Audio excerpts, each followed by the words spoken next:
everybody, welcome back to my YouTube channel. My name is Paul Peters. I want to thank you so much for tuning into today's video. I will be continuing my goal of reading through the Bible in a year. If you haven't already, make sure you subscribe down below and turn on those notifications, because when you turn on the notifications, you get a push notification to your phone, and that in the title of the video, I put what day we're on and what scriptures we're reading for the day, so that way you can see what the reading for the day is if you're following along with me. So make sure you do that. The little bell icon down below is how you turn on those notifications. All right, that's enough talking. Today's scriptures are Genesis chapters 19 through 21. I am reading this from the New Living Translation, and we're going to get right into it, starting with Genesis chapter 19. That evening, the two angels came to the entrance of the city of Sodom. Lot was sitting there, and when he saw them, he stood up to meet them. Then he welcomed them and bowed with his face to the ground. "My lords," he said, "come to my home to wash your feet and be my guests for the night. You may then get up early in the morning and be on your way again." "Oh no," they replied, "we'll just spend the night out here in the city square." But Lot insisted. So at last, they went home with him. Lot prepared a feast for them, complete with fresh bread made without yeast, and they ate. But before they retired for the night, all the men of Sodom, young and old, came from all over the city and surrounded the house. They shouted to Lot, "What are the men who came to spend the night with you? Where are the men who came to spend the night with you? Bring them out to us so we can have sex with them." So Lot stepped outside to talk to them, shutting the door behind him. "Please, my brothers," he begged, "don't do such a wicked thing. Look, I have 2 virgin daughters. Let me bring them out to you, and you can do with them as you wish. But please, leave these men alone, for they are my guests and are under my protection." "Stand back," they shouted. "This fellow came to town as an outsider, and now he's acting like our judge.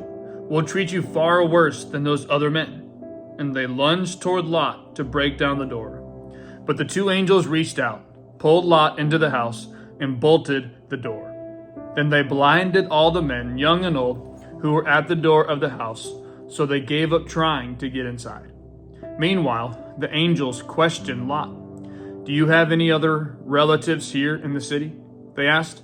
"Get them out of this place, your sons-in-law, sons, daughters, or anyone else. For we are about to destroy this city completely. The outcry against this place is so great it has reached the Lord, and he has sent us to destroy it."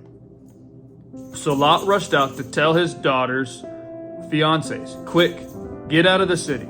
The Lord is about to destroy it." But the young man thought he was only joking. At dawn the next morning, the angels became insistent. "Hurry," they said to Lot. "Take your wife and your 2 daughters who are here. Get out right now, or you will be swept away in the destruction of the city." When Lot still hesitated, the angels seized his hand and the hands of his wife and 2 daughters and rushed them to safety outside the city, for the Lord was merciful. When they were safely out of the city, one of the angels ordered, "Run for your lives, and don't look back or stop anywhere in the valley. Escape to the mountains, or you will be swept away." "Oh no, my lord," Lot begged. "You have been so gracious to me and saved my life, and you have shown such great kindness, but I cannot go to the mountains. Disaster would catch up to me there, and I would soon die. See, there is a small village nearby. Please let me go there instead. Don't you see how small it is?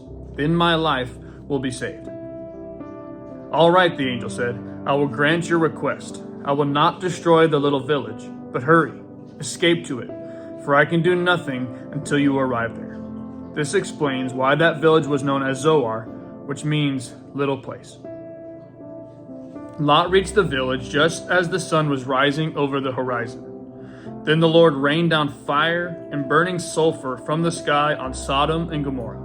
He utterly destroyed them, along with the other cities and villages of the plain, wiping out all the people and every bit of vegetation. But Lot's wife looked back as she was following behind him, and she turned into a pillar of salt. Abraham got up early that morning and hurried out to the place where he had stood in the Lord's presence. He looked out across the plain toward Sodom and Gomorrah and watched as columns of smoke rose from the cities like smoke from a furnace. But God had listened to Abraham's request and kept Lot safe, removing him from the disaster that engulfed the cities on the plain. Afterward, Lot left Zoar because he was afraid of the people there, and he went to live in a cave in the mountains with his 2 daughters. One day, the older daughter said to her sister, "There are no men left anywhere in this entire area, so we can't get married like everyone else. And our father will soon be too old to have children. Come, let's get him drunk with wine, and then we will have sex with him. That way we will preserve our family line through our father." So that night they got him drunk with wine, and the older daughter went in and had intercourse with her father. He was unaware of her lying down or getting up again. The next morning the older daughter said to her younger sister, "I had sex with our father last night. Let's get him drunk with wine again tonight, and you go in and have sex with him. That way we will preserve our family line through our father." So that night they got him drunk with wine again, and the younger daughter went in and had intercourse with him. As before, he was unaware of her lying down or getting up again. As a result, both of Lot's daughters became pregnant by their own father. When the older daughter gave birth to a son, she named him Moab. He became the ancestor of the nation now known as the Moabites. When the younger daughter gave birth to a son, she named him Ben-Ammi. He became the ancestor of the nation now known as the Ammonites. Genesis chapter 20. Abraham moved south to the Negev and lived for a while between Kadesh and Shur, and then he moved on to Gerar. While living there as a foreigner, Abraham introduced his wife Sarah by saying, "She is my sister." So King Abimelech of Gerar sent for Sarah and had her brought to him at his palace. But that night God came to Abimelech in a dream and told him, "You are a dead man, for that woman you have taken is already married." But Abimelech had not slept with her yet, so he said, "Lord, will you destroy an innocent nation? Didn't Abraham tell me she is my sister?" And she herself said, "Yes, he is my brother. I acted in complete innocence. My hands are clean." In the dream God responded, "Yes, I know you are innocent. That's why I kept you from sinning against me, and why I did not let you touch her. Now return the woman to her husband, and he will pray for you, for he is a prophet. Then you will live. But if you don't return her to him, you can be sure that you and all your people will die." Abimelech got up early the next morning and quickly called all his servants together. When he told them what had happened, his men were terrified. Then Abimelech called for Abraham. "What have you done to us?" he demanded. "What crime have I committed that deserves treatment like this, making me and my kingdom guilty of this great sin? No one should ever do what you have done. Whatever possessed you to do such a thing?" Abraham replied, "I thought, this is a godless place. They will want my wife and will kill me to get her. And she really is my sister, for we both have the same father, but different mothers. And I married her. When God called me to leave my father's home and to travel from place to place, I told her, 'Do me a favor. Wherever we go, tell the people that I am your brother.' Then Abimelech took some of his sheep and goats, cattle, and male and female servants, and he presented them to Abraham. He also returned his wife Sarah to him.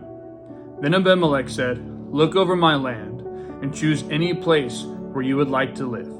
And he said to Sarah, 'Look, I'm giving your brother 1,000 pieces of silver in the presence of all these witnesses.